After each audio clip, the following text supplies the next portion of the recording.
Hello, my friend. The world of magic, filled with legends and ancient tales, is opening its gates once again. Tonight, in the Gryffindor dormitory by the crackling fireplace, I will share another story with my friends. Join us, for the magic is about to come alive. Snow fell thick and heavy over Hogsmeade, wrapping the little wizarding village in soft silence. Icicles hung like crystal daggers from the eaves of every shop, and the lamplight shimmered through the drifting flakes. The scent of butterbeer and roasted chestnuts filled the air, and laughter echoed from the direction of the three broomsticks. It was the final Hogsmeade weekend before the Christmas holidays, and Hogwarts students were everywhere, carrying parcels, sipping steaming drinks, or darting between shops to escape the cold.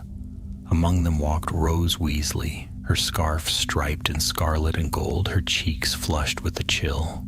On either side of her strode Albus Potter and Scorpius Malfoy, their boots crunching on the snow.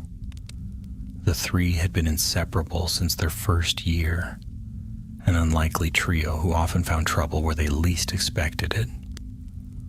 Last Hogsmeade trip of the term, Albus said, grinning beneath his hat.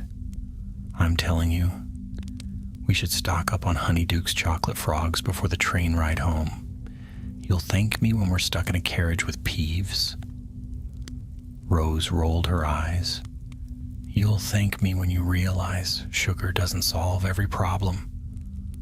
Scorpius laughed softly, the sound fogging in the cold. You say that now, but have you seen Albus on a sugar high? He could power a broomstick without magic. Their laughter carried down the snowy lane past Zonko's joke shop and the post office with its fluttering owls. Everything seemed perfectly ordinary until the ground trembled beneath their feet. It began as a faint vibration like distant thunder. Then the cobblestones shuddered, rattling windows and toppling a stack of cauldrons outside tomes and scrolls. Shouts filled the street as villagers stumbled and clutched at doorways. The snow trembled in ripples across the rooftops. What was that? Rose gasped, steadying herself against Albus's arm. Not a storm, Scorpius said, his gray eyes narrowing. It came from underground. The shaking lasted only a few seconds, but when it stopped, an uneasy quiet settled over Hogsmeade. From somewhere near the edge of the village came a low rumble, followed by the sound of splitting earth. They hurried toward it, slipping down the narrow path that led past the shrieking shack. The old house loomed ahead, dark, crooked, and dusted with snow. The villagers always said it was haunted, though everyone at Hogwarts knew better. Near its fence line, the ground had cracked open. A jagged fissure, wide enough for a grown wizard to slip through, split the frozen soil. Steam rose faintly from below, carrying a strange scent. Old dust and something sharper, like ozone. Rose knelt beside the opening, brushing away loose snow. This wasn't here before. Obviously, Albus said, peering in beside her. It looks like stairs? Indeed, there was a set of rough stone steps leading down into darkness, half buried and glistening with frost. Scorpius crouched beside them, his wand already lit. Lumos. The pale light spilled into the crack, revealing that the stairs descended farther than the eye could see. They exchanged glances. None of them spoke, but the same thought crossed all their minds. This was something new. Something hidden, something that called to be discovered. Before they could decide what to do, a voice rang out behind them. Oi, you three, step away from there. It was Madame Hogsmeade wrapped in her cloak, hurrying down the path. Didn't you feel that quake? Dangerous business? The R's have been called? Rose stood quickly. We're fine, ma'am. Just curious. Well, curiosity's how wizards end up on the front page of the Prophet, Hogsmeade said briskly. Back to the village now. You'll get yourselves buried if that ground gives way again. Reluctantly, they obeyed, though each of them kept glancing back over their shoulders as they returned up the lane. But even from a distance, Rose could feel it. A faint hum deep beneath the snow, as if the earth itself were whispering. That night, after they'd returned to Hogwarts, the three sat by the fire in the Gryffindor common room. Most students were already asleep or packing for the holidays. The castle was quiet except for the crackling of the fire. We have to go back, Albus said, his voice low. You both felt it too, didn't you? That magic down there. Rose hesitated, staring into the flames. If the Aurors are investigating, we get expelled for interfering. Only if they catch us, Scorpius said with a half-smile. Besides, it's beneath the Shrieking Shack. Maybe it's connected to the old secret passages. It could be anything. Albus leaned forward, his green eyes bright. Exactly. What if it's something important? Something hidden for a reason? Rose sighed, but her curiosity tugged stronger than her caution. She could almost hear her mother's voice. Rules are there for your safety, Rose. But she could also hear her Uncle George's laugh. Rules are there to be tested. All right, she said finally. Tomorrow morning, before breakfast, we go see what's really beneath Hogsmeade. The boys exchanged a look of triumph. Outside, the snow fell steadily against the castle windows, and somewhere far below the village, a faint blue light flickered deep within the earth, as if awakening from a long sleep. They didn't yet know that this discovery would pull them into a secret older than Hogwarts itself, but the first tremor had already been felt, and the ground beneath Hogsmeade would never be the same again. Morning dawned pale and cold, the kind of winter light that crept reluctantly across the castle grounds. Frost glazed every stone of Hogwarts, and the lake lay still, beneath a thin film of ice. Inside the castle, all was hushed. Most students still slumbered, dreaming of home and holidays, but three figures were already awake, cloaked and whispering in the dim light of the common room. Rose tightened her scarf, glancing toward the portrait hole. No one's awake yet, she murmured. If we're going to do this, we better go, before Filch or any prefects start their rounds. Albus grinned, shouldering his satchel. I brought a few things, maps, rope, chocolate frogs, the essentials of any proper adventure. Scorpius gave him a look both amused and skeptical. And I assume you also packed common sense? Of course not, Albus said with mock indignation. That would ruin the fun. They slipped out through the portrait hole, careful not to wake the fat lady who muttered sleepily about drafts. The corridors were silent except for the faint echo of their boots and the soft hum of the torches as they passed. By the time they reached the castle doors, dawn was breaking, a band of silver across the snowy horizon. The path to Hogsmeade stretched before them, blanketed in white. The footprints of yesterday's crowds had vanished beneath the night's snowfall, leaving the world untouched and still. As they trudged toward the village, a cold wind swept through the valley, carrying with it the faint sound of crows and the distant chime of the village clock. By the time they reached the outskirts of Hogsmeade, the streets were empty. Smoke curled from a few chimneys, and a lone shopkeeper was sweeping his step unaware of the three students slipping through the shadows toward the shrieking shack. When they reached the broken ground, the fissure was still there, jagged and half covered in fresh snow. Steam still rose faintly from its depths. Rose brushed the snow aside again, revealing the dark mouth of the stairs. "Still think this is a bad idea?"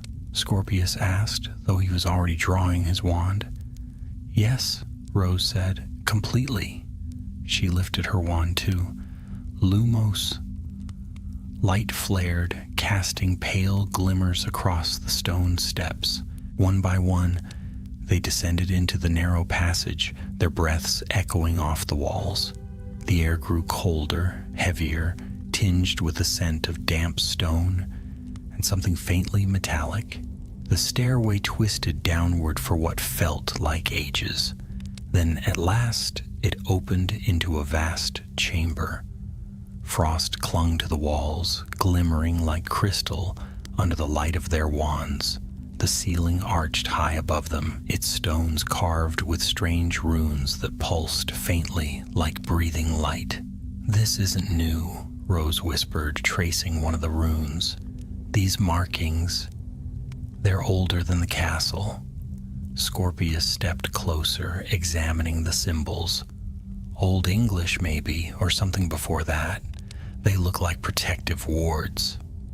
Albus moved toward the center of the chamber, where the floor was inlaid with a pattern of interlocking circles. "Wards for what?" he asked. "There's nothing here." But even as he said it, a low hum began to vibrate through the stones. The circles glowed faintly blue beneath his boots, and a soft wind stirred the dust. "Albus," Rose called, alarmed. "Step back." He did, but too late. The pattern beneath him flared bright, then dimmed, revealing a narrow corridor opening in the far wall. A door of ice had melted away, as if the chamber itself had granted them passage. Scorpius exhaled slowly. "I take it back. Definitely a worse idea than I thought." Rose swallowed hard, torn between fear and fascination. "We've come this far. If we turn back now, we might never find it again." So they pressed onward. The corridor sloped downward, the walls lined with carvings, ancient wizards in battle with creatures of frost and shadow. In some, the wizards stood triumphant. In others, they fell beneath waves of ice, a story told in silence. At the end of the passage, they reached another chamber, smaller, circular, and filled with strange contraptions of bronze and crystal. The remains of a table stood in the center, covered in dust and parchment so old it crumbled at their touch. Rose carefully lifted one scrap, her eyes scanning the faded script. It's a record of some kind of order, the Custodes Glacies, guardians of the ice. "Guardians of what ice?" Albus asked. Before she could answer, a faint echo reached their ears, the sound of footsteps from behind. They froze. "Someone's here," Scorpius whispered. He extinguished his wand light. "Hide." They ducked behind the broken table just as figures entered the chamber. Cloaked and hooded, 4 of them. The leader carried a lantern enchanted with cold blue fire, and his voice when he spoke was smooth and careful. "Spread out," he ordered. "We're close." The quake uncovered the upper passage. The heart must be somewhere below. The 3 students exchanged startled glances. "The heart?" Another voice spoke, a woman's, sharp and impatient. "If this map is right, the artifact lies in the 3rd chamber. The wards will need breaking." "Then break them," the leader said. "We've lingered too long already. If the ministry finds us here, all is lost." Rose dared a glance from behind the table. The lantern light revealed the man's face briefly beneath his hood. Older, pale, with a faint scar across his cheek. He looked familiar somehow, though she couldn't place him. Albus leaned close, whispering, "We need to get out, now." But before they could move, one of the intruders turned sharply, his eyes narrowing. "Wait, did you hear that?" A tense silence followed. Then, "Run!" Rose hissed. They bolted for the corridor. Shouts erupted behind them and spells flashed, blinding bursts of light striking the walls. The air filled with the crackle of magic and the hiss of ice as hexes ricocheted off stone. Albus threw a shield charm behind them, shouting, "Protego." The spell shimmered like glass, deflecting a burst of freezing light. They stumbled up the stairway, hearts pounding. The ground above trembled again, dust raining from the ceiling as the chamber below roared with collapsing stone. When at last they burst into the cold daylight, gasping, the fissure behind them sealed with a deep rumble, like a door locking shut. They fell into the snow, trembling, breathless. Rose clutched her knees, trying to catch her breath.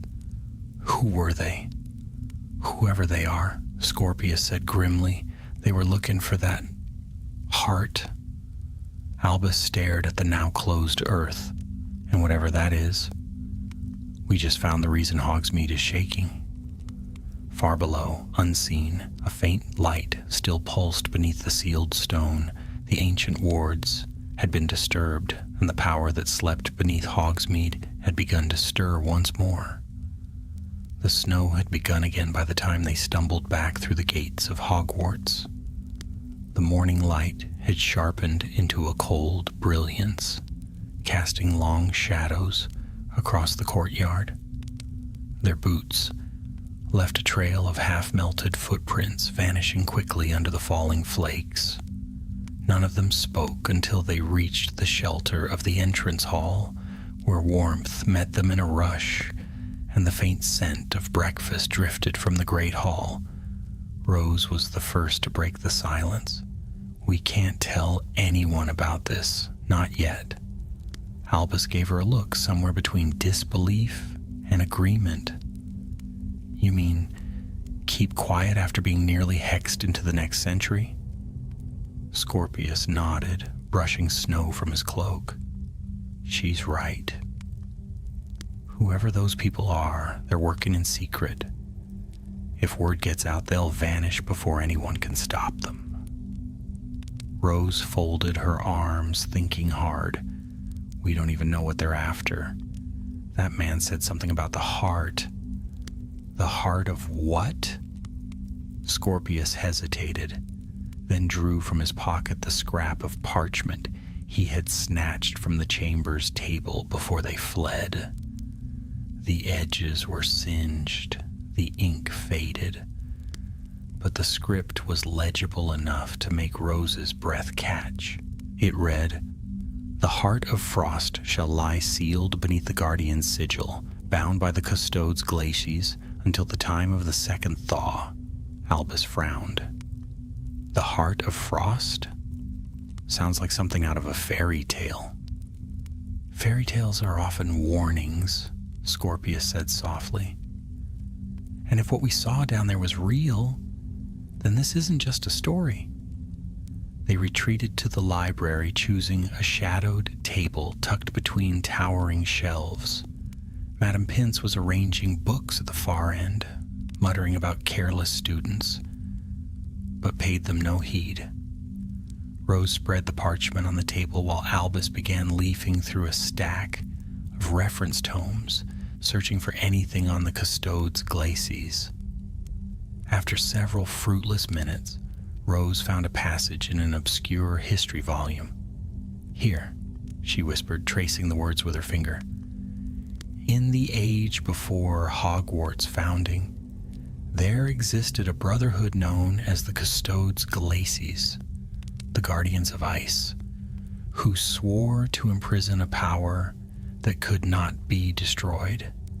Their sanctum was said to lie beneath the northern mountains, though its true location was lost." Scorpius looked up sharply. "Beneath the northern mountains, Hogsmeade lies just south of them."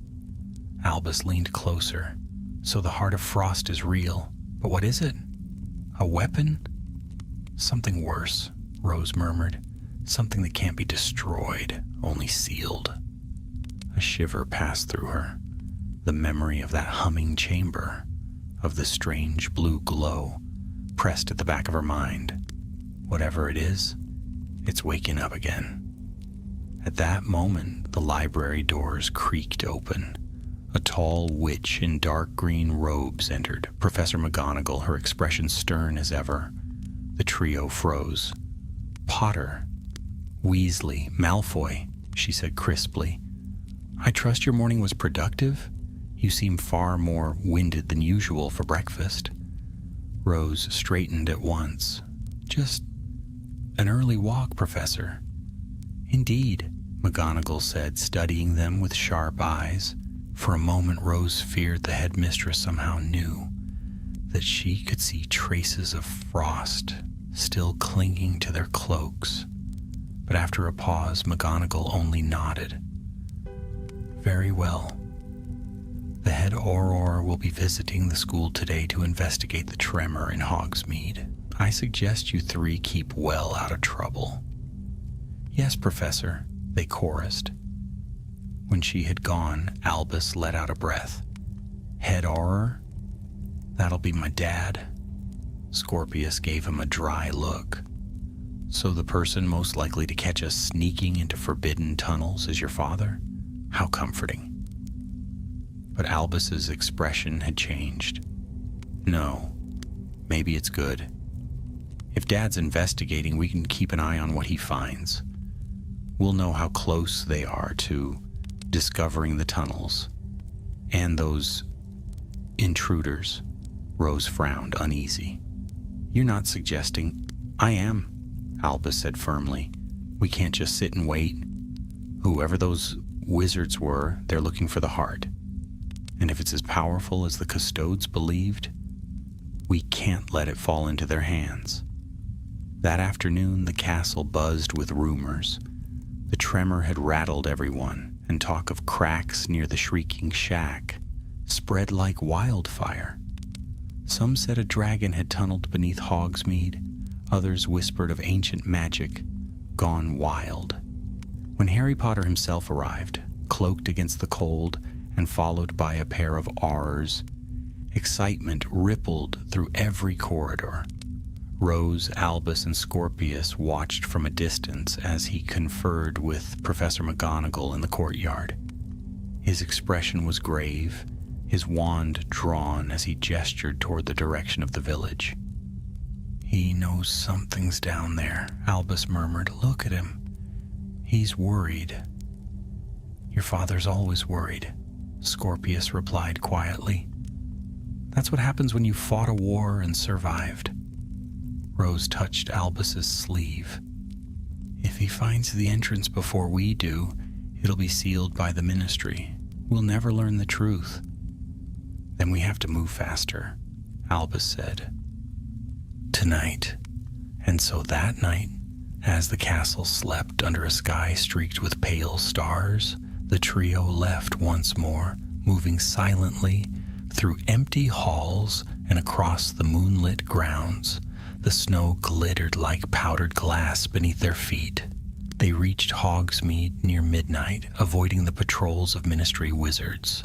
A faint light still shone near the shrieking shack, oars setting wards around the fissure. But the three had another way in. Scorpius had discovered it that afternoon while pretending to browse at Zonko's. A trapdoor beneath the floorboards of an abandoned shed once connected to the same underground system of tunnels that led toward the shack. They slipped through it now, closing the hatch behind them. The air below was cold and stale, the walls damp with frost. Their wands cast narrow cones of light as they moved through the tunnel. After a long descent, they reached a stone arch carved with runes, similar to those they'd seen before. Beyond it, a vast cavern opened, the walls glittering with veins of ice. At its center rose a platform of stone, and upon it, a pedestal half buried in frost. Something glowed faintly within the ice. They approached slowly, the glow strengthened, pulsing like a heartbeat. Beneath the layer of frozen crystal lay a shard of translucent blue stone, no larger than a man's hand, yet it radiated cold so fierce that Rose's breath misted in the air.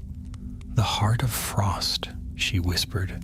Suddenly the ice around it cracked, just a thin line but loud in the stillness. Then came a voice echoing faintly through the chamber. "Step away." They spun around.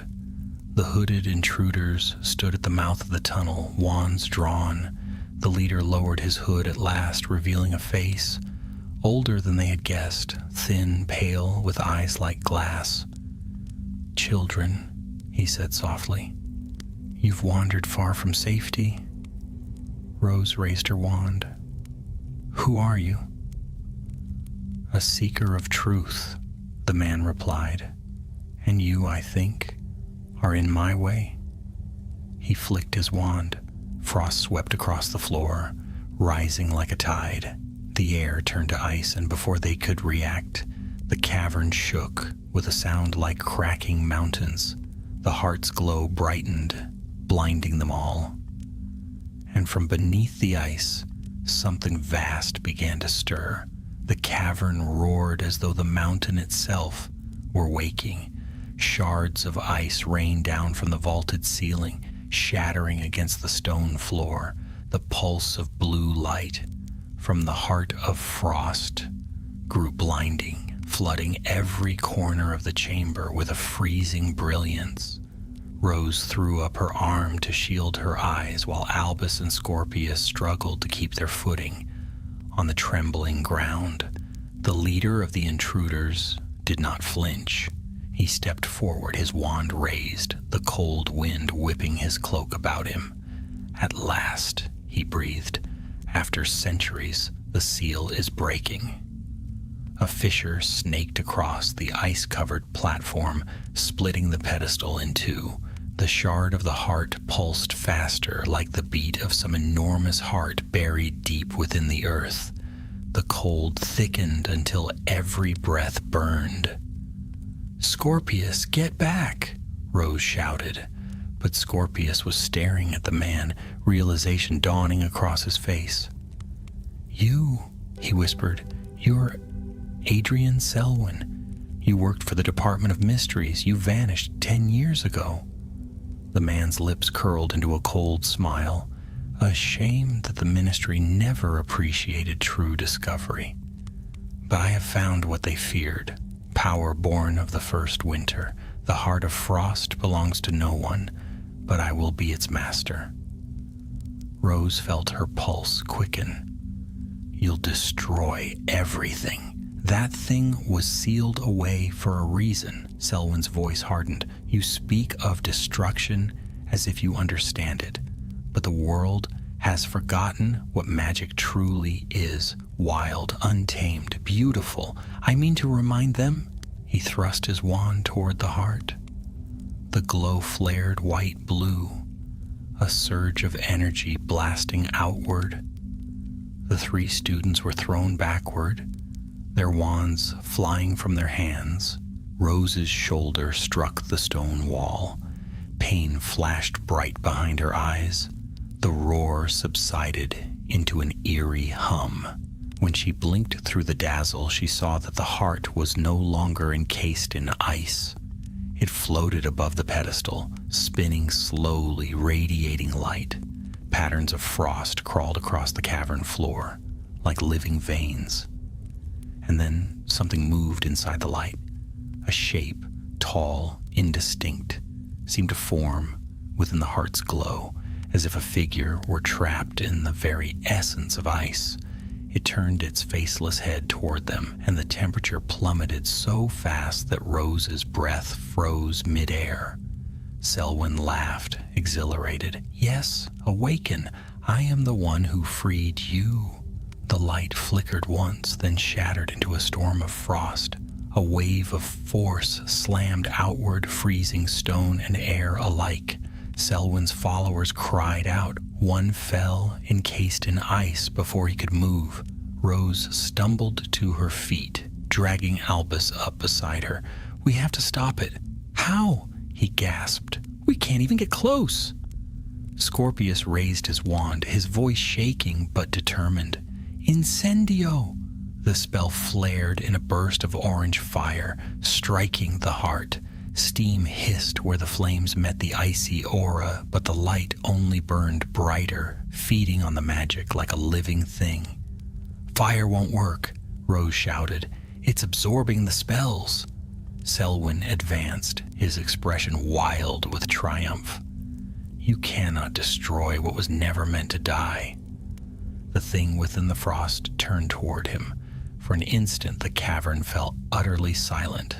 Then the blue radiance lashed outward, striking him full in the chest. His triumphant cry turned into a scream. When the light faded, Selwyn stood frozen solid, encased in perfect crystal. His wand clattered uselessly to the floor. The heart hovered above him, pulsing steadily as though it were breathing. "Run!" Rose shouted. They fled, darting between pillars of ice, the ground slick and treacherous beneath their boots. The passage they'd come through was half collapsed, but Albus found a narrow opening to the left. They squeezed through just as the cavern behind them split with a deafening crack. A wall of frost raced after them, freezing everything in its path. They ran without looking back, their wands lighting the dark as they wound through tunnels that twisted like veins beneath the mountain. At last they burst into a smaller chamber where ancient runes covered every wall. Rose stopped abruptly. "Wait, look at these. They're warding marks. If we can reactivate them, we can seal the heart again." Scorpius stared at the symbols. "I can't read half of this." "I can," Rose said, breathless. "My mom taught me enough ancient runic theory to manage. Albus, help me draw the binding circle. Scorpius, hold off the frost as long as you can." Albus knelt beside her, tracing the circle on the ground with the tip of his wand. The runes flared faintly as he spoke each word after Rose, forming a glowing ring of light. Behind them, the sound of crackling ice grew louder. Frost began creeping into the chamber, coating the walls in white glass. Scorpius threw up his wand, shouting spell after spell, Protego Maxima, Incendio, trying to slow the encroaching cold. "It's not enough!" he cried. Rose's voice rose above the roar. "By stone and fire, by frost undone, seal now what once was bound." The circle blazed to life, sending beams of light shooting into the walls. The runes shuddered, then burned with a brilliant gold glow. A low, resonant hum filled the chamber as the wards awakened, linking together in a web of energy. The frost at the tunnel's mouth recoiled, howling like wind. A moment later, there came a deep boom, and the cold receded, vanishing back toward the cavern of the heart. For a heartbeat, all was still. Then the light faded, leaving only the dim glow of their wands. Rose slumped forward, trembling from exhaustion. "Did it work?" Albus asked, his voice hoarse. "I think so," she whispered. "The wards. They've closed it off again." Scorpius dropped beside them, panting. That was mad, completely mad. But even as he spoke, a faint vibration passed through the floor, soft, rhythmic, like the distant echo of a heartbeat. Albus met Rose's eyes. "It's still there." "Yes," she said quietly, "but sealed, for now." They retraced their steps through the tunnels, moving slowly, wary of traps or renewed tremors. When at last they climbed the final stairway and pushed open the trapdoor into the abandoned shed, the cold night air felt like freedom. They collapsed into the snow outside, shivering but alive. Above them, the stars burned sharp and clear. Hogsmeade lay silent under its blanket of white, unaware of the battle fought beneath its streets. Scorpius broke the silence first. "If anyone asks, we tell them we found nothing. Agreed?"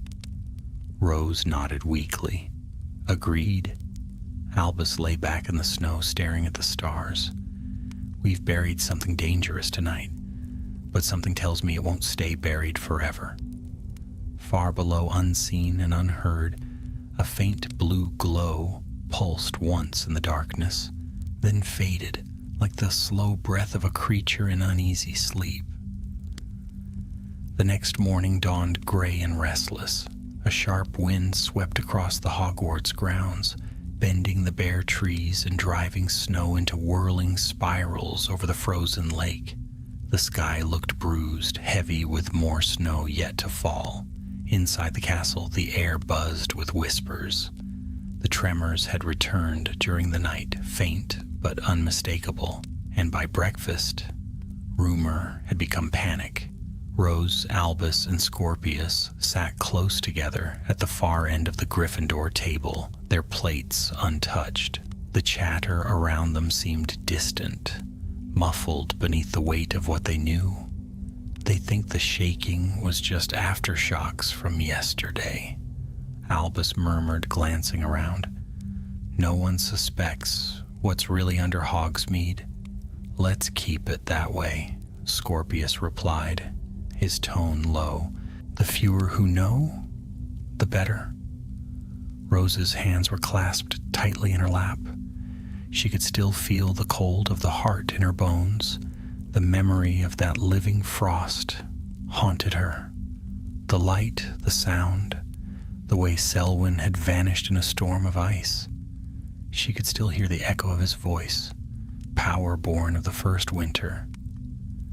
"It wasn't destroyed," she said softly. "We only sealed it again. What if the wards weaken?" "They held for centuries before," Scorpius said. "They'll hold again." But Albus wasn't convinced. "Until someone else goes digging for it," he said. "The Ministry's still investigating the tremors. What happens when they find the trapdoor?" Rose shook her head. "They won't. We closed it. The ward sealed more than the cavern. They sealed the path itself." "Still," Albus said, pushing his plate away, "I have a feeling this isn't finished." Their fears proved right that afternoon. By the time classes ended, dark clouds had gathered over the forbidden forest, thick and low. The wind howled against the castle walls, rattling the windows. The lamps flickered as if a great storm were pressing against the world itself. Then, faint at first but growing steadily stronger, came the sound, a low, distant hum like a heartbeat buried beneath stone. Rose froze in the corridor. "That sound—" Scorpius turned pale. "It's coming from the village." Within moments, shouts echoed through the halls. Students peered from doorways, frightened. A sudden crack of thunder rolled across the sky, though no lightning flashed. Instead, a wave of cold swept through the castle, an unnatural chill that dimmed the fires and frosted the glass. Professor McGonagall appeared at the far end of the corridor, striding swiftly, her expression grim. "All students to their common rooms at once," she commanded. "Prefects, take attendance. No one is to leave the castle." The three exchanged a look. They knew that chill. Minutes later, they were back in the Gryffindor common room, the rest of the house huddled together near the fire. Rose sat by the window, staring out across the darkened grounds. Through the swirling snow, she could see faint glimmers of light. Down in the valley, wands moving through the streets of Hogsmeade. The Ministry was there already. Albus joined her, his voice quiet. "Dad's leading them. I saw him from the tower." Rose didn't look away from the window. Do you think they can stop it? He hesitated. They don't even know what it is. Outside, another tremor shook the ground. The students cried out as the flames in the hearth flared blue for an instant before returning to normal. That night, none of them could sleep.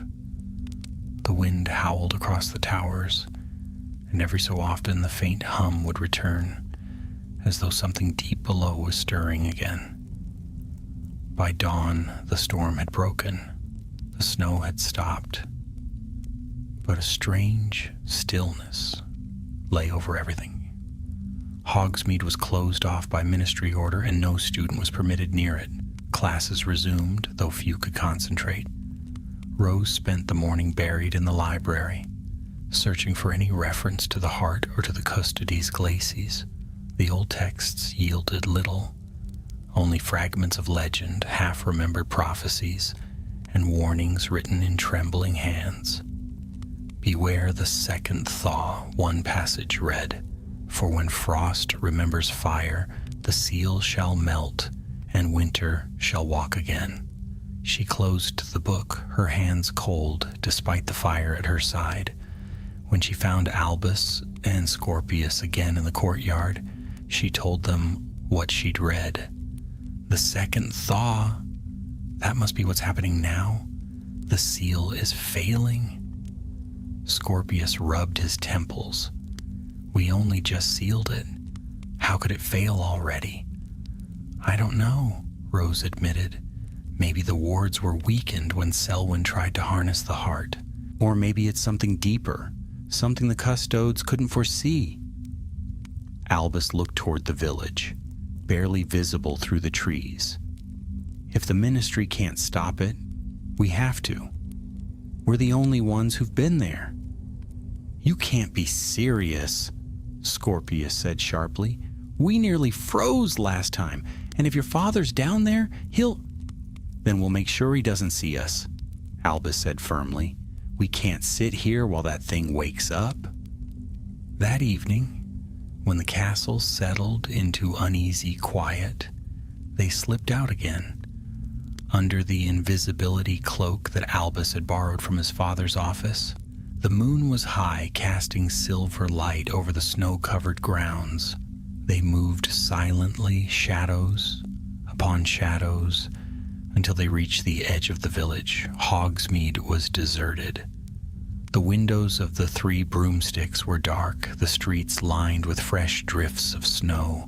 Only the faint shimmer of ministry wards marked the area under investigation. They crept around them, following the ridge that overlooked the shrieking shack. From there, they saw the truth. The shack stood half-buried in frost.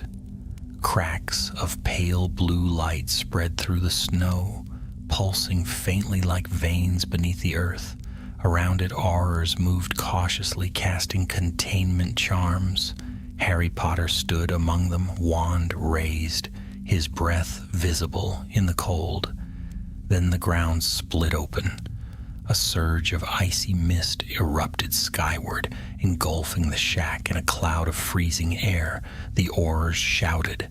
Spells flew, blazing through the night. But the frost spread faster, crawling across the ground like a living shadow. Rose's heart hammered. It's breaking through again. Albus clenched his wand. We have to draw it back. Scorpius looked at him as if he'd gone mad. And how do you suggest we do that? By finishing what we started. They darted down the slope, unseen beneath the cloak, skirting the edge of the spreading ice. The trapdoor in the old shed was gone, sealed by the wards, but cracks had appeared in the snow nearby. Without hesitation, Albus aimed his wand. Defendo! The snow split, revealing a narrow gap just wide enough to crawl through. Cold air wafted up, laced with the scent of frost and stone. Once more into the madness, Scorpius muttered, and they descended. The tunnels were darker than before, the walls glittering with frost that pulsed faintly with blue light. The air was alive with power, wild, ancient, restless. As they moved deeper, Rose could feel it resonating in her chest, like a second heartbeat. At last they reached the chamber of the runes. The wards they had reactivated still glowed faintly, but cracks had begun to form between the symbols. The binding circle was flickering, threads of golden light unraveling into the air. "It's failing," Rose whispered. "The magic's collapsing." "We can strengthen it," Alba said. "Like last time, together." They raised their wands. Light flared as they began to chant, their voices weaving through the dark. But the ground trembled violently, and from the far tunnel came a rush of air so cold it burned. Something vast was moving again, slow, deliberate, and ancient. The heart of frost had awakened. Its glow filled the passage, blinding and terrible, and within that frozen light, the shape of a figure formed once more. Not shadow this time, but substance, tall and gaunt, crowned in ice. Its eyes burned pale blue, and its voice echoed like cracking glaciers. "You who unbound my sleep," it said, its tone neither man nor spirit, "you cannot cage winter twice." The air grew colder still, and frost crept across the floor toward them. Rose lifted her wand, trembling. "We have to try." The creature smiled, a slow, terrible thing, then perish with the thaw. And with that, the chamber exploded in light. The blast of light hurled them backward as though a storm had been unleashed underground. The air filled with glittering shards of frost that cut like glass, and the thunder of splitting stone roared through the tunnels. Rose struck the wall hard and slid to her knees, gasping.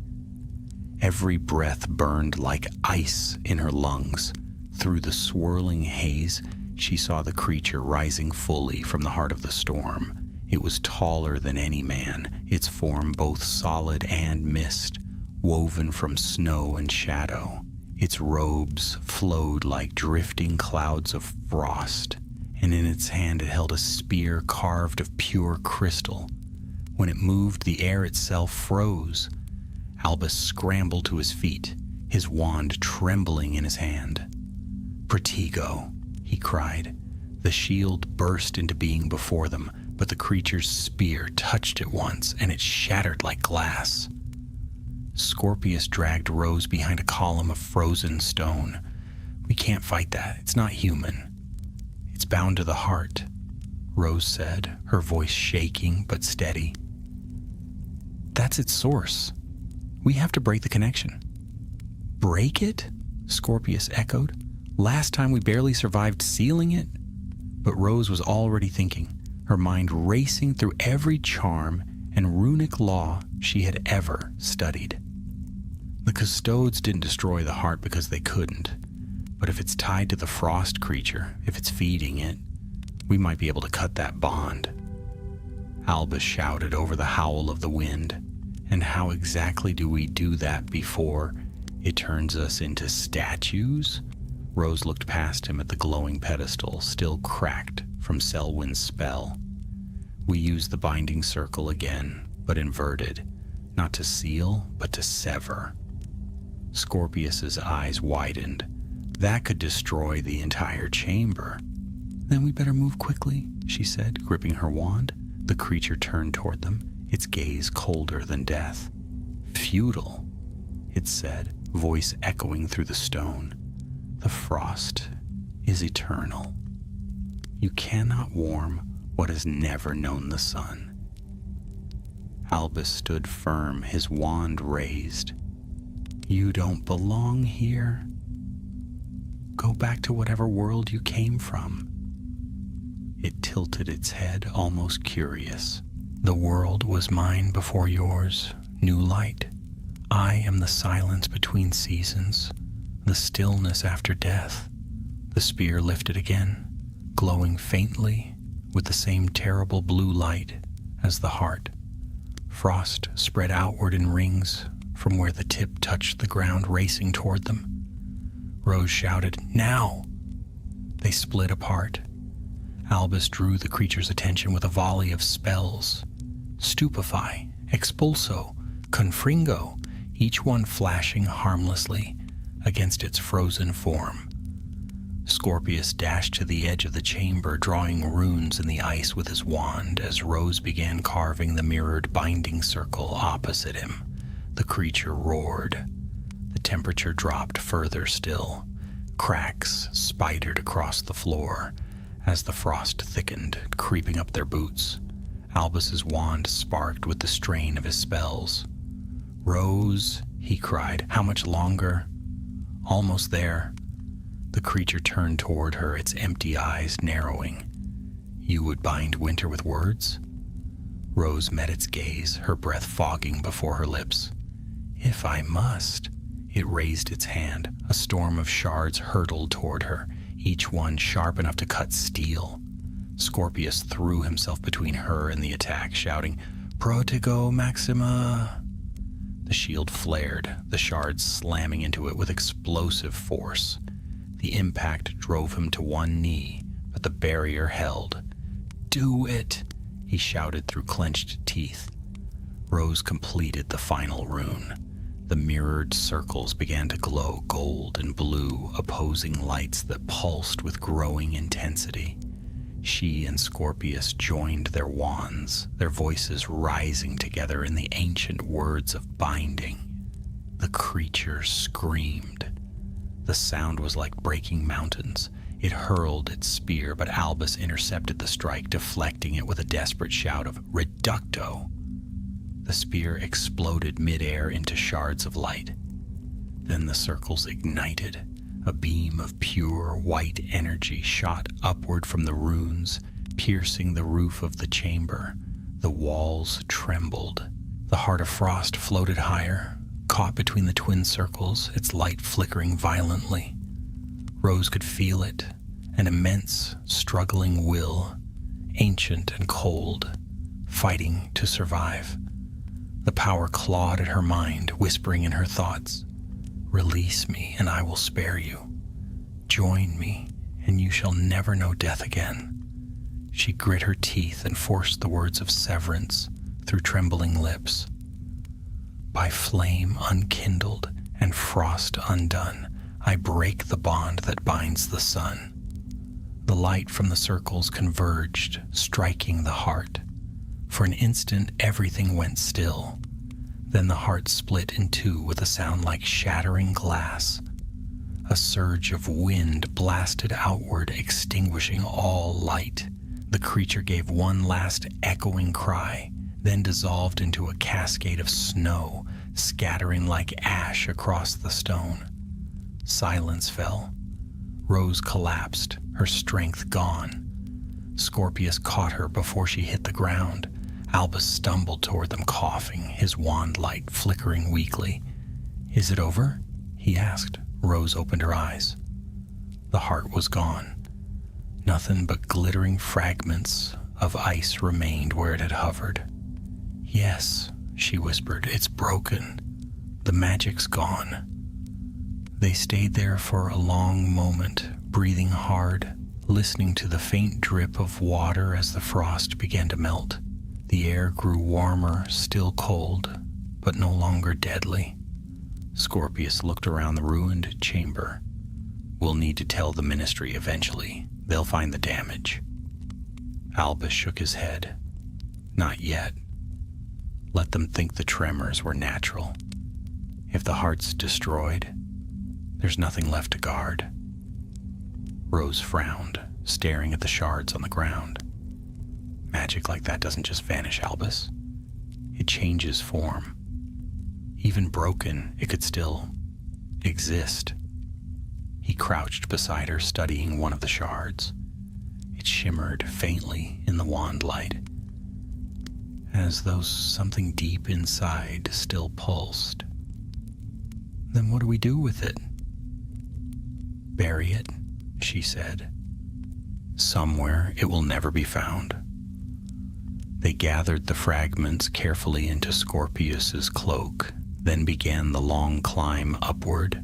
The tunnels were quieter now, though the walls still glistened faintly with frost. When they finally emerged into the open air, dawn was breaking. The first rays of sunlight touched the snow, painting it gold. Hogsmeade lay silent, its streets half buried in fresh drifts. There was no sign of the oars, only the distant toll of the village clock broke the stillness. Rose looked back once toward the shrieking shack. The frost that had covered it was already melting, water running in narrow streams down the slanted roof. It looked almost peaceful again, as if nothing had ever stirred beneath it. They walked in silence until they reached the edge of the forbidden forest. There, beneath the roots of an ancient oak, they dug a hollow in the frozen earth and laid the shards of the heart to rest. Rose whispered a final charm, sealing the ground with warmth. Sleep and trouble the world no more.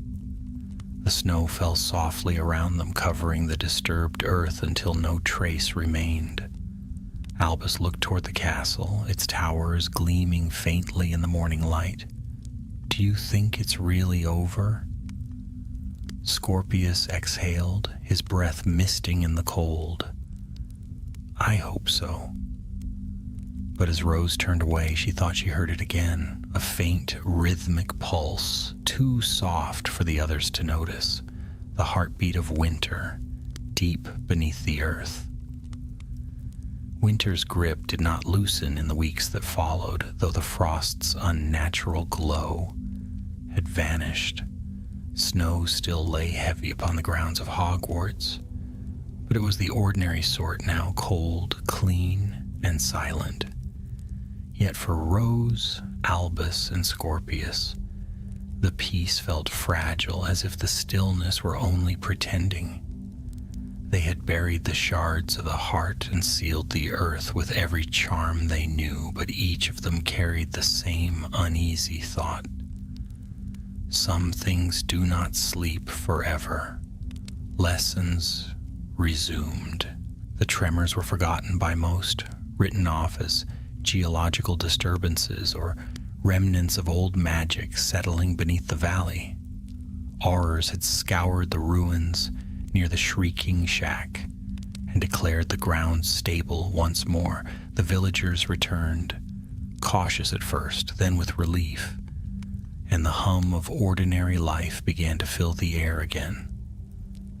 But beneath that calm, the three friends could feel the shadow of what they had seen. The memory of that frozen creature lingered like a half-remembered nightmare. Sometimes late at night, Rose would wake and swear she could hear the whisper of wind in her dormitory, a sound like breath across ice. It was on one such sleepless night that Albus appeared at the foot of the Gryffindor staircase, his cloak half-fastened and a look of grim determination on his face. "You can't sleep either," he said. Rose shook her head. "Every time I close my eyes, I see it." Scorpius arrived moments later, hair tousled and wand in hand. "Good, I was about to come find you both." Albus raised an eyebrow. "Can't stand a quiet night?" Scorpius ignored the jab. "It's the forest," he said. "Something's happening there. The centaurs have been seen nearer the edge than usual. I heard Hagrid talking with Professor Longbottom. Something's driving them out." Rose frowned. "Do you think it's connected?" Albus looked toward the window. The forest loomed dark and still beyond the glass, a sea of shadows under the moonlight. "It's never just coincidence with us, is it?" They slipped out of the castle beneath the cloak once more, moving silently across the snow. The moon hung low, casting the forest in silver and black. The air was cold enough to bite, and their breath plumed in soft clouds. At the forest's edge, they paused. The trees were strangely quiet. No wind stirred their branches. No sound of wings or creatures broke the silence. It was as if the entire wood were holding its breath. Then came a low, mournful sound, a rumble that seemed to come from the earth itself. Scorpius whispered, "That's not thunder." They crept deeper into the trees, their wands raised. The ground beneath them was frozen hard, the roots of the great oaks twisting like bones beneath the snow. After a while they reached a clearing lit faintly by moonlight. In the center of it stood a centaur. His coat was silver gray, his bow lowered, his gaze fixed upon the ground. "Bane," Rose said softly, recognizing him from years before. The centaur lifted his head. His dark eyes glimmered with something between sorrow and fear. "Children of Hogwarts," he said, his voice deep and distant, "you should not walk here tonight." "We heard something was wrong," Albus said. "Has something entered the forest?" Bane's eyes moved to him, then to the stars above. "Not entered, awakened. The old powers stir once more beneath your village. The frost may be shattered, but its echo lingers. The stars themselves tremble." Rose felt her stomach twist. "We destroyed the heart. It can't still be active." "Destroyed?" Bane repeated softly. "Can one destroy winter? You have broken the vessel, child, not the force that filled it.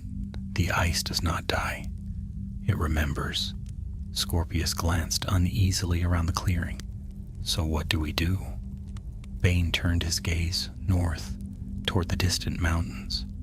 "There is a current in the air, a calling that flows toward the peaks.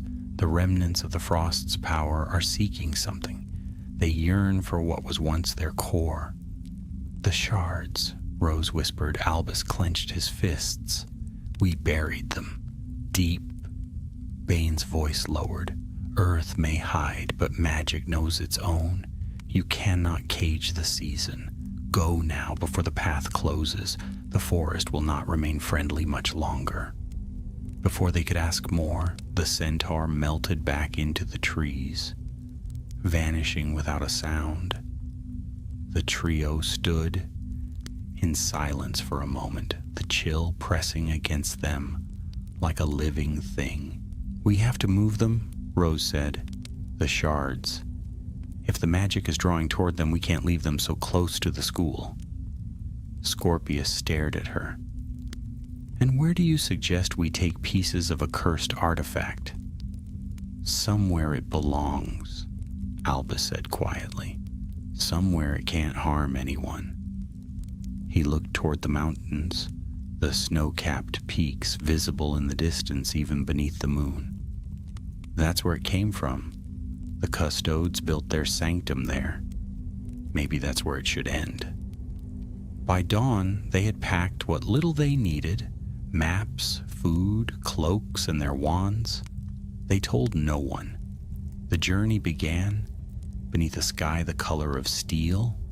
They followed the valley north, past the frozen lake and the old stone bridge that marked the edge of the Hogwarts grounds. The wind grew harsher with every step, driving snow into their faces.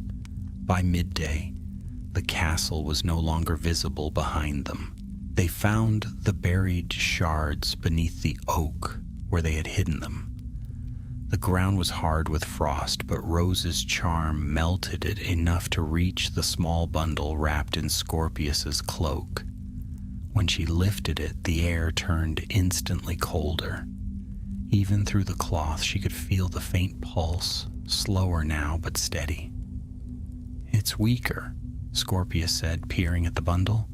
"Maybe the creature's destruction drained most of its power." "Or maybe it's just waiting," Rose said. They started toward the mountains.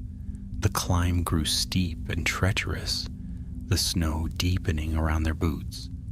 The higher they went, the quieter the world became. Even the wind seemed to fall away, leaving only the crunch of their steps and the steady, distant hum that seemed to rise from the heart's remnants. By the time darkness fell, they had reached the foothills, They made camp in the shelter of a rock overhang, conjuring a small fire that flickered weakly against the cold. For a long time, none of them spoke. The flames cast long shadows on their faces, and beyond the circle of light, the mountains loomed like silent giants. Finally, Albus broke the silence. "Do you think anyone will ever know what really happened under Hogsmeade?" Rose shook her head. "Some stories aren't meant for history books." Scorpius poked the fire with a stick, sending sparks into the air. "Then let's make sure this one doesn't end like those old legends. No heroes turn to ice, no monsters reborn." The wind howled across the peaks. Rose drew the bundle closer to her chest. The cold within it seemed to throb faintly, in time with her heartbeat. Above them, the stars glimmered through a thin veil of cloud. Yet one star, high and pale, flickered blue, pulsing like a distant echo of the heart itself. Far below in the shadowed valley, frost began to creep once more across the ground, tracing its way north, toward the mountains, and toward them. The mountains rose like walls of glass and stone, their summits crowned in white. Wind swept down the slopes in long, ghostly howls, carrying snow that stung the skin and blurred the horizon into endless gray. The climb grew steeper with every hour. The three students trudged on, heads bowed, cloaks whipped by icy gusts. Rose led the way, the bundle of cloth pressed against her chest. The shards within it pulsed faintly, a rhythm she could feel through her gloves. With each step, the light from within seemed to brighten, no longer faint, but growing, as if the mountain itself were answering its call. Albus followed close behind, clutching the map he had charmed against the wind. "There's a plateau ahead," he shouted over the storm. "If we can reach it, we might find shelter." Scorpius, his scarf frozen stiff with frost, gave a humorless laugh. "Shelter? You mean another cave filled with homicidal ice spirits?" Rose didn't answer. The wind carried a strange sound, low and distant, almost like chanting. She turned her head but saw nothing beyond the swirl of white. "Do you hear that?" she murmured. Albus paused, listening. "It's the wind," he said, though his tone held little conviction. They pressed on until the slope leveled into a broad shelf of rock. A jagged wall of ice rose before them, glittering like crystal in the weak light.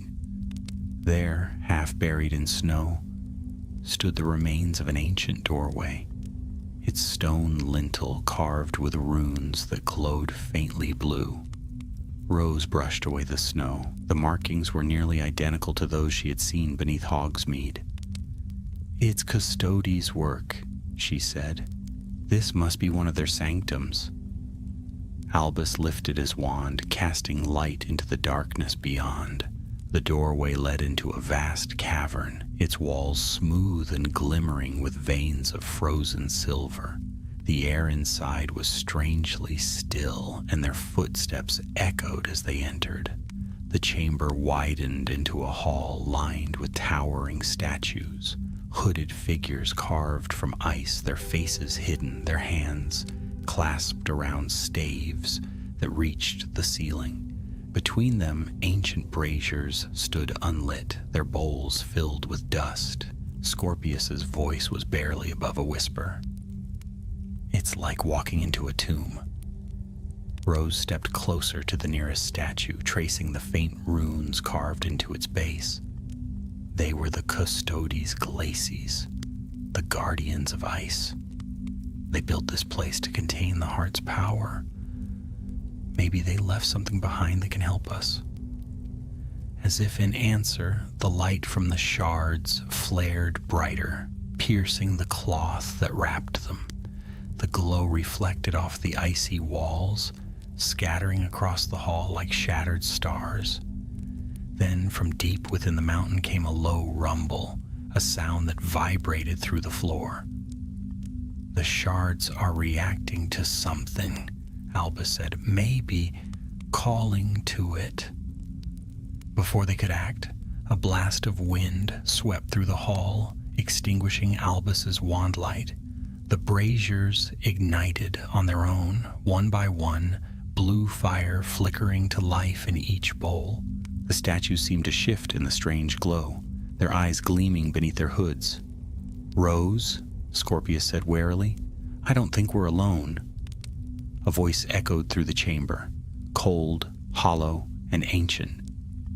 "Who brings the broken frost to the house of its making?" The three froze. The light at the far end of the hall deepened, coalescing into the faint outline of a figure. It was not solid, but made of mist and light, its shape shifting like snow caught in wind. A woman's face emerged, pale, regal, her hair flowing like ice water. Rose stepped forward cautiously. "We seek to end what was begun beneath the village of Hogsmeade. The heart of frost was shattered. We mean to lay its remains to rest." The apparition regarded her in silence for a long moment. Then it spoke again, its voice like the creak of frozen trees. "You carry pieces of a soul that once bound the seasons. The custodies sealed it here, beyond reach of mortal hands. Why have you broken the silence of its tomb?" "We didn't mean to awaken it," Rose said. "But the seal failed, it rose again, and we destroyed what you did not understand," the spirit finished. "The heart was both prison and key. Its breaking has unbalanced what lies beneath these mountains." Albus frowned. "Unbalanced how?" The apparition's gaze turned toward the floor. "The frost is older than your kind. It sleeps in the deep places, beneath stone and fire. When the custodes sealed it, they bound part of themselves to the task. Their spirits rest uneasy, and now their oaths are stirring once more. If you have come to end this, you must renew what they began, or all shall freeze again." Rose's voice trembled. "How?" The spirit raised a hand. The shards in Rose's arms floated upward, spinning in the air. "The fragments must be returned to the source, the core that lies at the mountain's heart. There you will find the last of the custodies, bound in eternal vigil. They will test you. Should you fail, winter will reclaim its crown." The light began to fade. "Wait," Albus called. "Where's the source?" But the spirit was already dissolving, its voice drifting away like snow on the wind. "Follow the cold. It remembers." The fires in the braziers went out all at once, plunging the hall into silence and darkness. They relit their wands. Rose caught the shards as they fell back into her hands, their glow now steady and cold. "We have to go deeper," she said quietly. Scorpius exhaled through chattering teeth.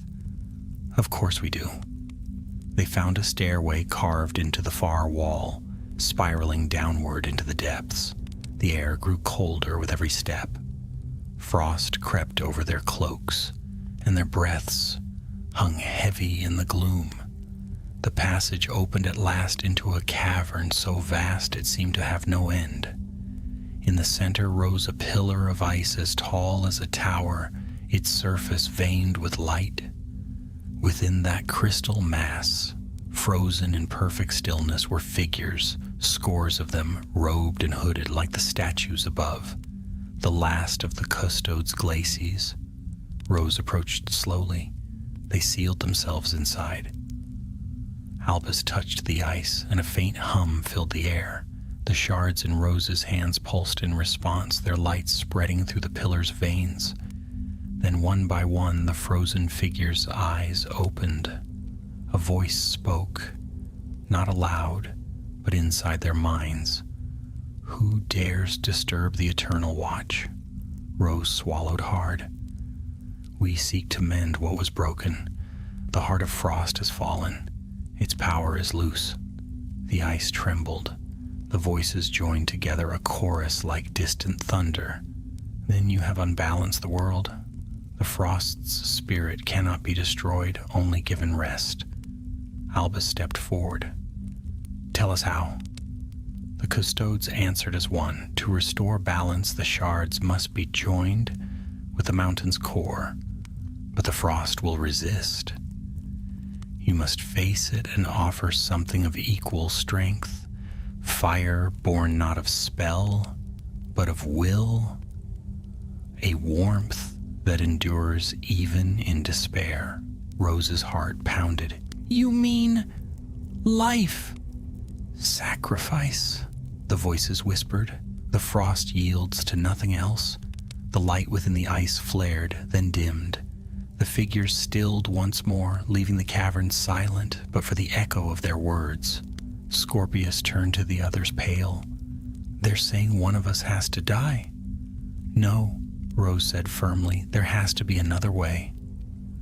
But even as she spoke, the shards began to glow brighter, and from deep within the mountain came a distant rumble, the slow, awakening sound of something vast, ancient, and cold. The frost was stirring again, and this time it was not alone. The rumble deepened until the ground beneath them shuddered like a living thing. Snow and shards of ice cascaded from the roof of the cavern, and the pillar that held the frozen custodes pulsed with light, as though it too had awakened from its age-old slumber. Rose stumbled backward, shielding her eyes. The shards she carried were no longer merely glowing. They burned coldly in her grasp, their light fierce and hungry. Albus seized her arm. Rose, drop them. I can't, she cried. It's bound to me. The frost surged outward from her hands, spreading across the cavern floor in quicksilver veins. From those veins, shapes began to rise, figures of ice, half-formed and flickering like memories given flesh. They carried no faces, no voices, only the sound of shattering glass as they moved. Scorpius swore under his breath. I think the frost just found its army. The nearest of the ice wraiths lunged. Albus struck first. Expulso. The spell shattered the creature into shards, but two more stepped into its place. Their limbs reformed from the drifting snow, their edges sharp as knives. Rose clutched the shards to her chest, her eyes wide with pain. It's drawing from me. It's using my magic. Then sever it, Albus shouted. I'm trying. Scorpius swung his wand in an arc. Incendio Maxima. The fire burst forth in a wide sweep, melting a path through the advancing frost. For a heartbeat, the heat pushed them back, but then the flames dimmed, smothered by the cold. From the pillar, a new voice rose, a whisper that filled every corner of the cavern. It was deeper, older than the others, and it spoke not with words but with intent. The frost remembers its crown, the mountain bends to its will. Rose gasped. It's coming from the core. At the far end of the cavern, the walls split open with a grinding roar. A tunnel appeared, its depths glowing blue with a cold that seemed to breathe. The pull of the shards intensified, dragging at Rose's arms. Albus grabbed her shoulders. If we follow that's where it ends, she said, her voice barely audible. The source. They ran, ducking between collapsing pillars of ice, pursued by the whispering host. The air grew colder with every step. Frost formed on their eyelashes and cloaks, and their wands burned dim in the freezing gloom. The tunnel opened at last into a hollow vast beyond imagining, a chasm of ice and shadow at whose heart burned a single sphere of blue-white fire. It hovered above a pit that seemed bottomless, its light rippling through the frozen walls like water. The core of the mountain, Rose breathed. That's where it began. As they stepped forward, the ground beneath them shifted. The light of the sphere thickened, twisting into the shape of a figure, a giant rod of frost and storm, its eyes twin stars of ice. The air trembled with its voice. Thrice have I been bound, thrice have I been broken. You come with my heart in your hands, yet call yourselves saviors. Albus raised his wand, though his hand shook. We came to end this. Your magic has nearly destroyed our world. The giant's laughter cracked the air like thunder. Your world? This world was mine before. Your kind learned the word warmth. You stole it, and now you come to bury what you cannot control. Rose's voice rose above the howling wind. You were sealed, because you sought to turn the seasons to your will. The world cannot belong to one season alone. Then prove it, said the frost. If warmth is stronger than winter, let it face me now. The wind struck like a hammer. The force of it drove them to their knees. Scorpius's wand flew from his grasp and vanished into the snow. Albus fought to rise, but the cold was too deep. It numbed his limbs and slowed his heartbeat. The blue light pressed on them heavy and endless. Rose fell forward, her hands sinking into the snow. The shards pulsed wildly. She felt the frost within her veins now, whispering promises of peace, of stillness everlasting. Join me, it murmured. No more struggle, no more loss. Through the haze of cold, she saw her friends collapsing. Albus's hand reached toward her, his lips moving soundlessly. Scorpius was already still, his face pale as ice. Something within her cracked. She forced herself to her knees, clutching the shards tight. No, she whispered, you don't get to take them too. She raised the shards toward the sphere of frost. You said, warmth cannot endure, she said through chattering teeth. But warmth isn't just heat, it's love, it's friendship, it's life itself. The frost giant roared. You would pit love against the cold that birthed creation? Foolish child. Rose's eyes filled with tears, freezing where they fell. Then call me foolish. She brought her wand down upon the shards. Concordia Flamma. Light burst from her hands, a golden fire unlike any spell she had ever cast. It poured from her wand and from her very skin, blazing with the memory of sunlight, laughter, and every spark of warmth she'd ever known. The shards screamed. The frost recoiled, the light devouring the blue glow. The giant staggered back, its form splitting into cracks of brilliance. The cavern trembled, the walls melting and reforming in waves of light and water. Albus dragged himself upright, shielding his eyes. Rose! The golden fire consumed the heart's remnants entirely.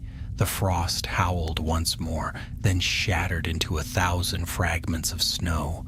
The light surged upward through the mountain, breaking through the ice above, tearing into the sky. For a long moment there was only silence. Then Rose fell. Albus caught her before she struck the ground, her body limp and cold. The golden glow faded from her skin. Rose, he said, shaking her, come on, stay with me. Her eyelids fluttered. A faint smile touched her lips. It's over, she whispered. The mountain groaned, the sound distant now, fading. Warm air began to fill the cavern, the first true warmth they had felt in days. Scorpius stirred, groaning softly. Remind me never to follow you into a cursed mountain again. Albus let out a shaky laugh, tears freezing on his cheeks.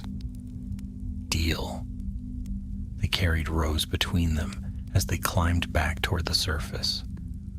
The frost was gone now, the air clear and still. By the time they reached the upper halls of the custode's sanctum, dawn was breaking through cracks in the ice. Sunlight poured into the chamber for the first time in centuries, gilding the frozen statues in gold. Rose awoke as they stepped into the light. She blinked, squinting at the sunrise. "It's warm," she murmured. Albus smiled weakly. "That's because of you." She looked down at her hands. The shards were gone, melted completely, leaving only a faint shimmer on her skin.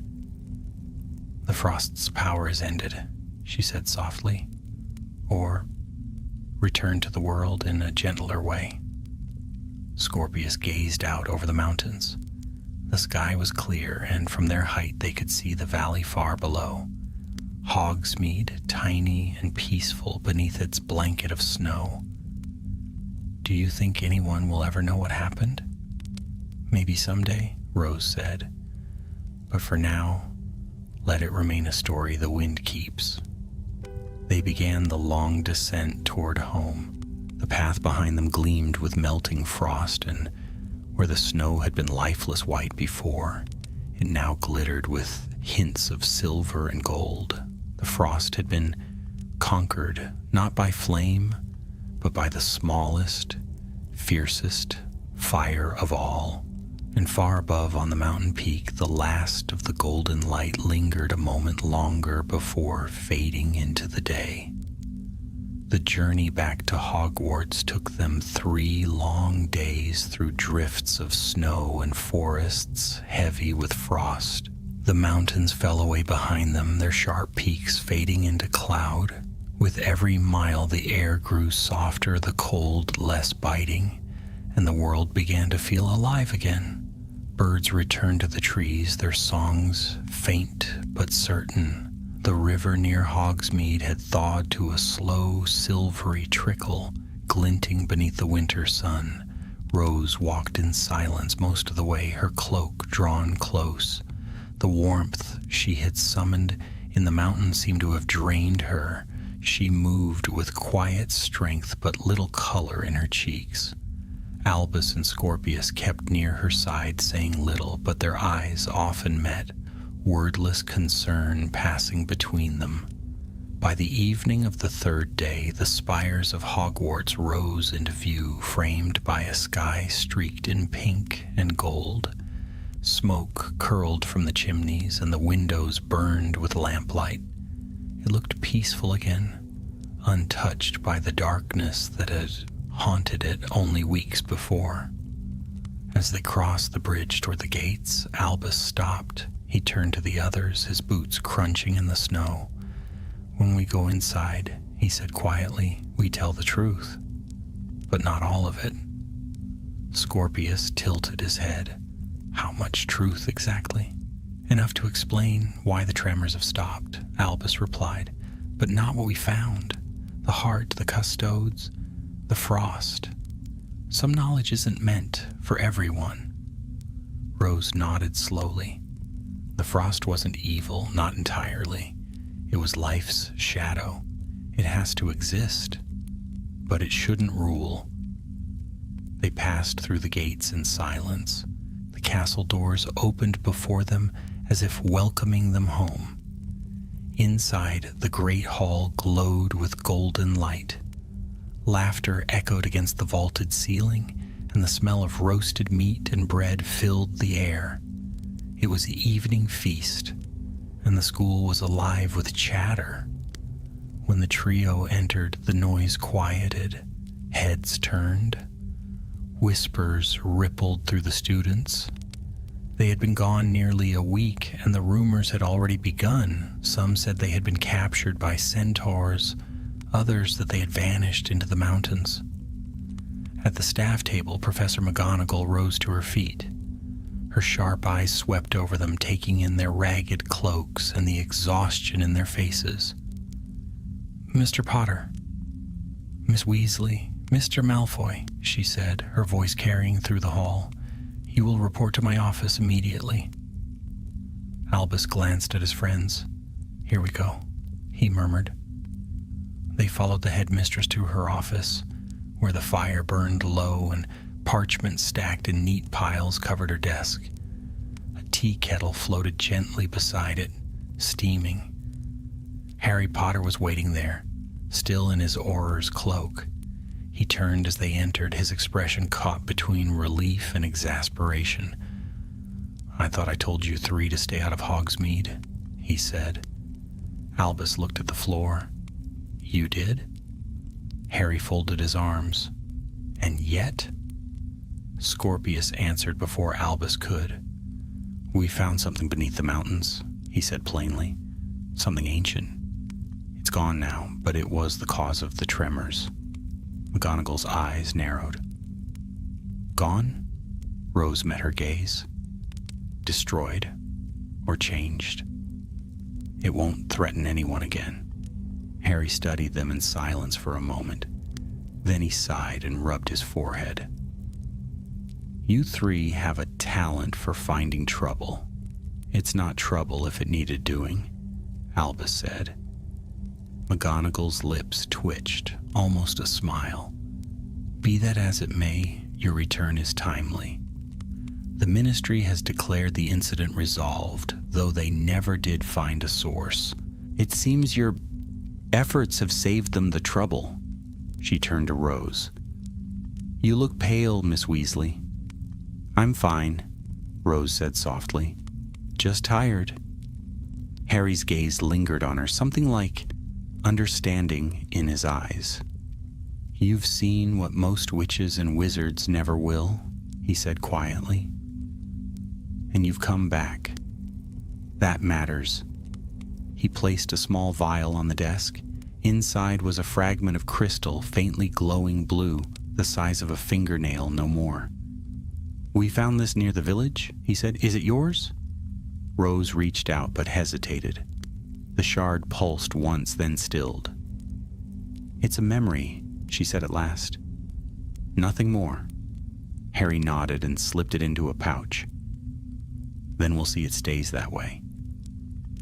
McGonagall dismissed them with a firm warning about rule breaking, though her tone was softer than her words. When they stepped back into the corridor, the castle felt warmer than it had in weeks. That night they sat together by the fire in the common room, the flames dancing gold on their faces. The room was nearly empty. Most students had gone to bed. "It feels strange," Scorpius said. "Everything's normal again. No monsters, no ancient curses, just essays and exams."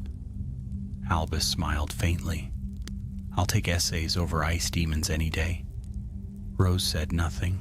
She stared into the flames, her thoughts far away. At last she murmured, "It's not over, you know. The frost won't vanish from the world. Just because we broke its heart. It's part of it, like night to day. It'll sleep until it's needed again." Albus leaned forward. "Do you think we'll be needed again?" She met his eyes. "I hope not, but if we are, we'll be ready." They fell into quiet after that, the fire crackling softly. Outside, snow began to fall once more, but gently this time, the way it should. In the days that followed, the trio slipped back into the rhythm of school life. The frost melted from the grounds, the lake thawed, and spring crept slowly into the valley. Students spoke of new Hogsmeade weekends, of Quidditch matches and exams, never knowing how close their world had come to being buried beneath eternal winter. Rose often walked alone down to the lake, where the sunlight shimmered on the water. Sometimes, when she stood still and closed her eyes, she could feel the faint hum of distant magic, like the heartbeat of the world itself, steady and alive. One evening, as the sun sank behind the mountains, she saw movement at the edge of the forest. A stag stood there, its coat pale as moonlight, its antlers glistening with frost. It watched her for a long moment, unafraid. Then it bowed its head once and vanished among the trees. Rose smiled, though a tear slid down her cheek. "Goodbye," she whispered behind her. Albus and Scorpius approached, their laughter soft in the evening air. "Talking to ghosts again?" Scorpius teased. Something like that, she said. They walked back to the castle together, their footprints trailing through the last of the snow. The towers of Hogwarts rose before them, warm light shining from every window. Above, the first stars were appearing. Bright, calm, and still. And somewhere far to the north, high in the hidden peaks, the wind moved through the abandoned halls of the Cousteau de Glacis. It carried no malice now, only memory, a whisper of ice that had once dreamed of ruling the world, and the warmth that had taught it to rest. Winter's echo faded into the sky, leaving behind only the hush of peace. The frost had fallen silent, but legends, like seasons, always return. Spring unfurled slowly across the Scottish Highlands, as if the earth itself were waking from a long and uneasy dream. The frozen lake softened into rippling water, and the air filled with the sound of returning life, songbirds trilling in the dawn, the rustle of branches, and the gentle sigh of wind sweeping across the grass. The dark months had passed, though few at Hogwarts truly understood how narrowly they had escaped a second age of winter. To most, the tremors and strange storms of December were already half forgotten, the sort of oddity that wizards dismissed with easy explanations, an experiment gone wrong, or ancient wards shifting under the village. Only 3 students knew the truth, and they did not speak of it. Rose Weasley sat by the edge of the lake one morning, her reflection shimmering on the surface. Sunlight touched the water like threads of gold. She breathed deeply, feeling warmth settle into her bones again. Her hands, once marked faintly with frost, had healed, though at times she still thought she felt a pulse beneath her skin, a heartbeat faint and cold, like distant thunder under ice. Footsteps crunched behind her. Albus Potter dropped down beside her, tossing a pebble into the lake. "You've been out here every morning," he said. "It's quiet," Rose replied. "Peaceful. I think I'd forgotten what that felt like." Albus smiled faintly. "Scorpius says the same thing every time we're not being chased by something ancient and magical." "He would," she said, lips curling into the ghost of a smile. "He likes pretending he doesn't enjoy it." They sat in companionable silence for a while, watching the sunlight play on the water. Then Albus spoke again, softer now. "I've been thinking about what your mom said when she came to visit, about ancient magic never dying, that maybe it just changes hands." Rose nodded. "She's right. The frost isn't gone. It's part of the world. Maybe it always was. The heart was only ever its vessel, not its soul." "And now?" Albus asked. "Now," Rose said quietly, "it's sleeping again, but it remembers." A chill stirred the air, just for an instant, as though to prove her point. The ripples on the lake shimmered blue, then faded back to silver. Scorpius appeared behind them, clutching a parchment that looked suspiciously like a detention notice. "You two look disgustingly peaceful. Meanwhile, I've been roped into helping Professor Longbottom reorganize his greenhouse. Something about magically accelerated kelp." Albus laughed. "You mean detention?" Scorpius arched an eyebrow. "Call it what you will, but if I'm eaten by a carnivorous plant, tell my father I went bravely." Rose chuckled, rising to her feet. "You won't. Longbottom's harmless." "You clearly didn't see the size of those vines," Scorpius muttered. They began the slow walk back toward the castle, the grass damp beneath their boots. The turrets gleamed in the sunlight, and the sound of laughter floated from the open courtyard, where younger students played under fluttering banners. It all seemed impossibly ordinary again, warm, alive, safe. At At the entrance steps, Scorpius turned toward them. "You know," he said, "for all the terror and near-death experiences, part of me almost misses it." Albus gave him a look. "The frost nearly turned you into an icicle." "Yes, well," Scorpius said, shrugging. "It was a very dramatic icicle." Rose shook her head, laughing, and for a moment, it was as if the weight of everything they had endured melted away like snow under sunlight. Inside, the great hall was filled with spring's brightness. Garlands of ivy hung between the house banners, and the ceiling showed a clear sky streaked with drifting clouds. Breakfast was already underway. They took their seats, and within minutes, conversation swirled around them. Plans for exams, summer travels, Quidditch matches. Life went on, as it always did. But beneath the table, Albus passed Rose a folded scrap of parchment. On it was drawn a single rune, the same one she'd carved in the mountain's heart, the sigil that had broken the frost's hold. Beneath it, in his untidy handwriting, he'd written, "We remember too." She met his eyes and nodded once. Some things did not need to be spoken aloud. Weeks passed. The frost withdrew entirely, leaving the highlands greener than they had been in years. Wildflowers bloomed across the hills, and the scent of earth and pine filled the air. Yet still, at dusk, a peculiar glimmer could sometimes be seen over the distant peaks, a faint blue shimmer like northern lights, fading as the stars appeared. One night, unable to sleep, Rose climbed to the astronomy tower. The castle was quiet below her, the lake a mirror of moonlight.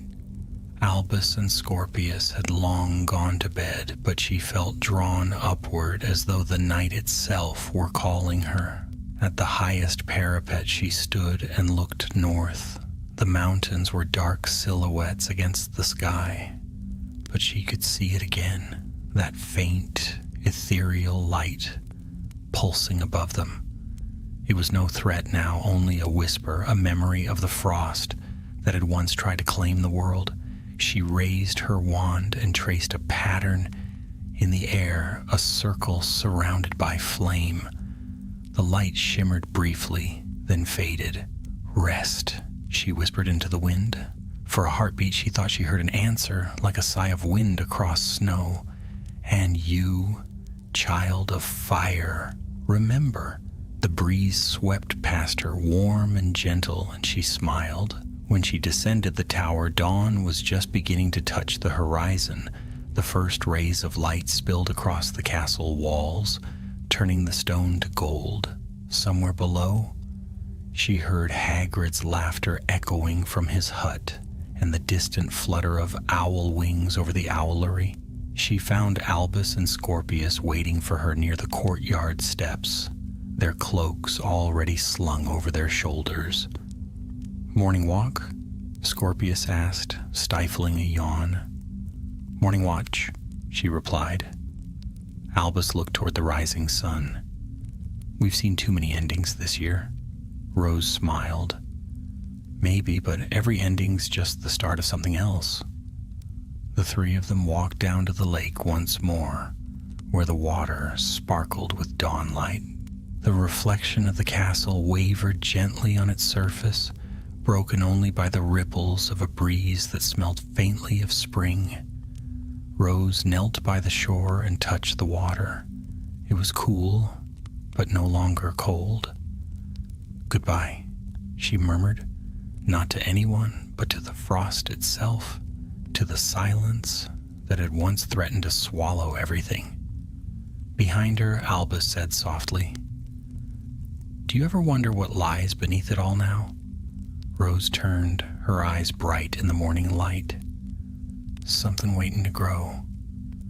They stood there together, watching the sunlight spread across the world, and for the first time in months, Rose felt certain that warmth would last. The frost had fallen, but it had left behind something new, something gentle. The magic of the world, she thought, was never truly good or evil. It was balance, cold and warmth, darkness and dawn, all woven together like threads of the same spell. And as long as there were those who remembered, who fought for that balance, the frost would never rule again. The bells of Hogwarts began to chime deep and clear, carrying across the valley. Albus grinned. "Come on, breakfast before McGonagall catches us skipping again." Scorpius groaned. "If I ever see another detention notice, I'll hex myself." They laughed together, their voices echoing across the grounds.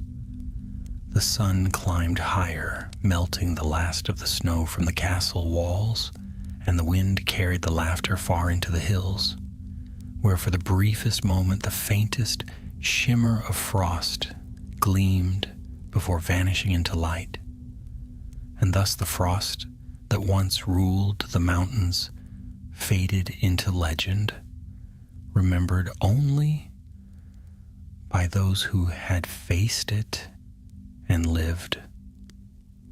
The world turned and spring blossomed again.